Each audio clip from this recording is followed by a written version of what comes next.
Polisi telah menetapkan seorang pria bernama Heri Kurniawan sebagai tersangka dari pembunuh ibu dan anak di Cakung, Jakarta Timur. Pembunuhan dilakukan karena tersangka kepergok saat akan merampok.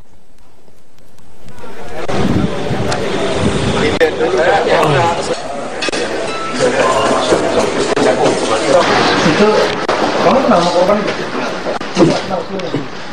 Udah di KM dulu. Berapa lama KM itu?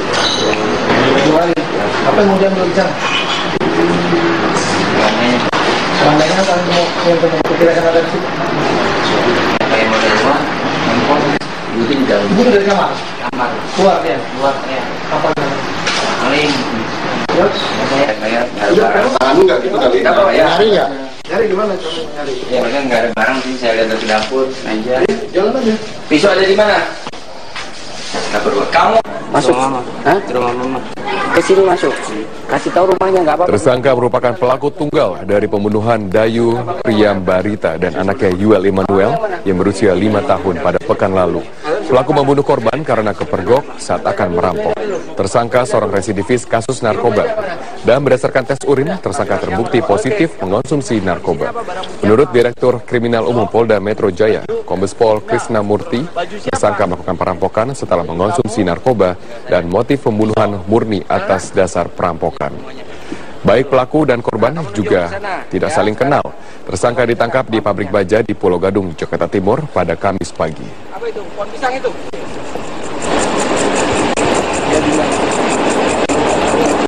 Ini dengan press release tersebut kami tegaskan bahwa ini motifnya adalah pencurian dengan kekerasan atau bahasa umumnya adalah perampokan. Ya, jadi rumor yang berkembang oleh sebab-sebab lain kami tidak pernah mengeluarkan statement apapun dan boleh dicek rekodnya itu bukan dari kami. Penetapan Heri sebagai tersangka akhirnya mengakhiri teka-teki pembunuhan ibu dan anak yang berusia 5 tahun di Cakung pada Kamis 8 Oktober yang lalu. Heri adalah tetangga korban yang tinggal tepat di belakang rumah korban.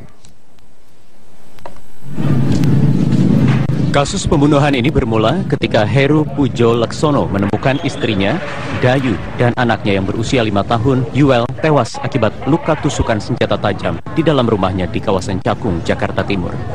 Kedua korban ditemukan tergeletak di bagian kamar utama sekitar pukul 6 sore ketika Heru pulang kerja.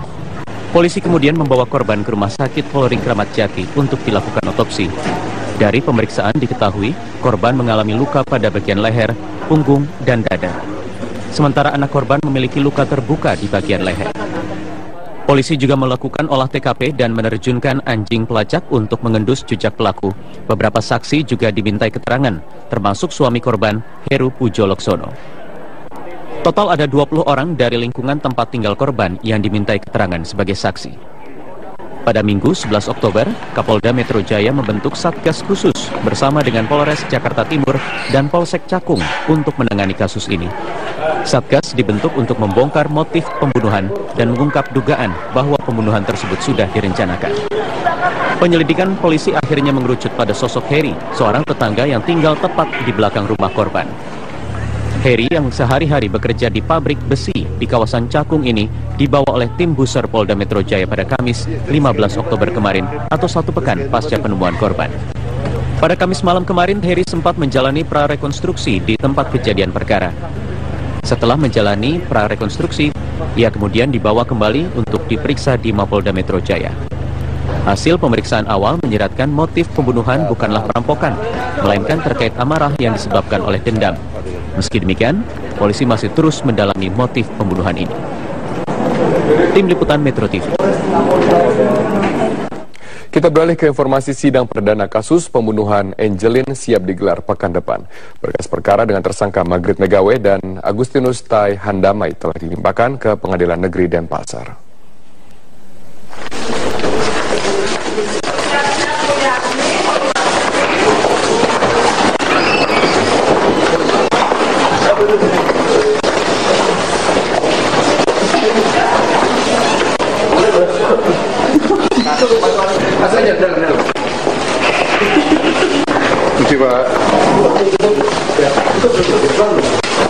Berkas kedua tersangka pembunuhan Angelin telah diserahkan Kejaksaan Tinggi dan Kejaksaan Negeri Denpasar kepada Pengadilan Negeri Denpasar.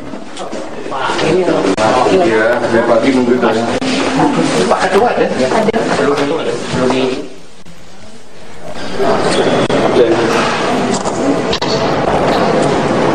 Saat ini berkas telah diterima Panitera Tindak Pidana Umum dan selanjutnya akan diserahkan kepada Ketua Pengadilan Negeri untuk ditindaklanjuti dengan penetapan tim majelis hakim.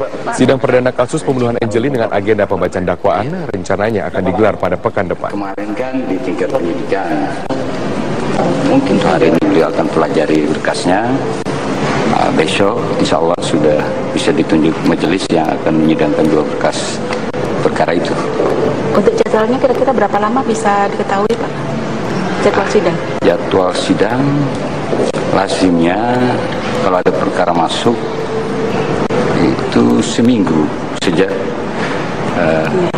penyerahan, sejak berkas itu sampai ke majelisnya. Drama pencarian anak berusia 8 tahun asal Denpasar, Bali, Angelin dimulai pada 16 Mei 2015 saat keluarga menyatakan Angelin hilang hingga ramai di media sosial. Hingga ibu angkat Angelin, Margaret Megawe, dinyatakan sebagai tersangka, motif dibalik pembunuhan siswi sekolah dasar tersebut hingga kini belum terungkap. Angelin dinyatakan hilang pada 16 Mei 2015 saat main di depan rumahnya di Jalan Sedap Malam Sanur, Denpasar, Bali. Angelin tidak pulang ke rumah selama 3 hari sehingga keluarga menyatakannya hilang. Keluarga memposting berita hilangnya Angelin ke media sosial yang kemudian menjadi viral dan beberapa kali menjadi topik pembicaraan di media sosial. Angelin adalah anak angkat pasangan Margaret Megawe dan suaminya, seorang ekspatriat yang meninggal dunia 3 tahun lalu. Angelin diadopsi sejak berumur 3 hari dari kedua orang tuanya yang memiliki masalah finansial. Sejumlah menteri yang tergerak dengan kisah Angelin bahkan sempat mendatangi kediaman Angelin untuk menunjukkan rasa simpatinya. Namun kedatangan mereka ditolak oleh pemilik rumah dan tidak ditemui oleh orang tua angkat Angelin. Pada 10 Juni 2015 saat polisi melakukan pemeriksaan ulang di kediaman Angelin, polisi menemukan jenazah Angelin dikubur di pekarangan rumah.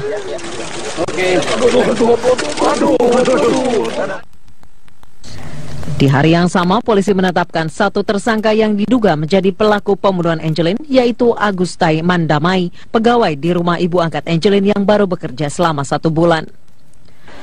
Meski sudah menetapkan tersangka, Polda Bali terus mengembangkan pengusutan kasus tewasnya Angelin.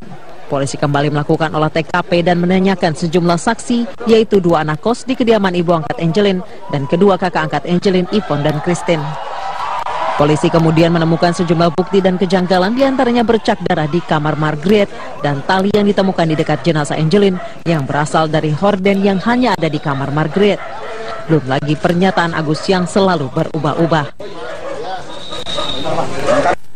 Pada 14 Juni 2015, ibu angkat Angelin, Margaret, ditetapkan sebagai tersangka oleh Polda Bali atas kasus penelantaran anak. Kemudian pada 28 Juni 2015, Margaret kembali ditetapkan sebagai tersangka, kali ini sebagai pelaku pembunuhan terhadap Angelin. Berbagai spekulasi motif pembunuhan Angelin bermunculan, diantaranya soal wasiat waris dari ayah angkat Angelin yang nilainya miliaran rupiah. Juga tentang iming-iming 2 miliar rupiah dari Margaret kepada Agus jika mengaku membunuh Angelin. Kemudian tentang kondisi psikologis Margaret yang diduga sebagai psikopat. Hingga kini motif pembunuhan Angelin masih belum terungkap jelas. Berkas perkara pembunuhan Angelin telah dinyatakan lengkap atau P21 oleh Kejaksaan Negeri Denpasar.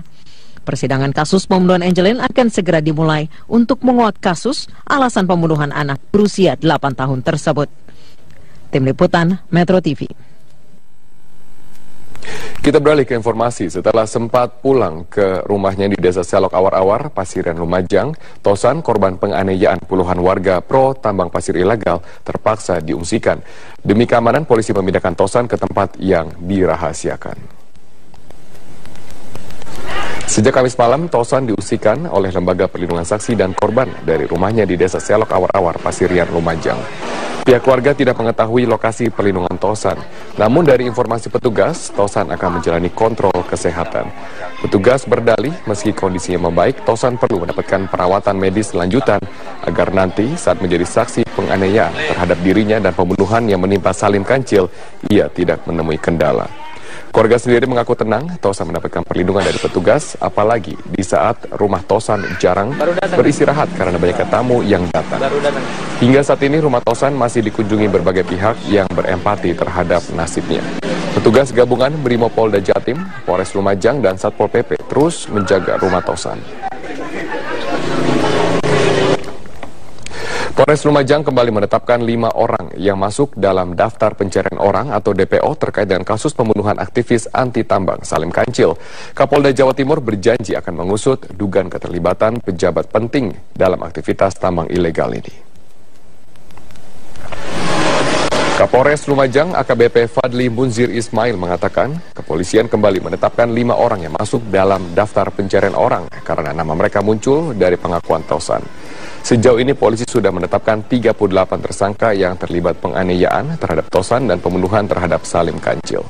Kapolda Jawa Timur Irjen Pol Anton Setiadi berjanji akan menindak tegas oknum pemerintah daerah setempat jika memang terbukti terlibat dalam kasus pembunuhan dan penambangan ilegal di Lumajang tersebut. Sementara itu pengejaran terhadap para pelaku yang melarikan diri juga masih ditindaklanjuti oleh aparat. DPO kita tetapkan itu termasuk dalam kasus mantan dan illegal mining ini. Secara detail nanti masih dalam. Nanti kalau kita sebutin nanti kabur.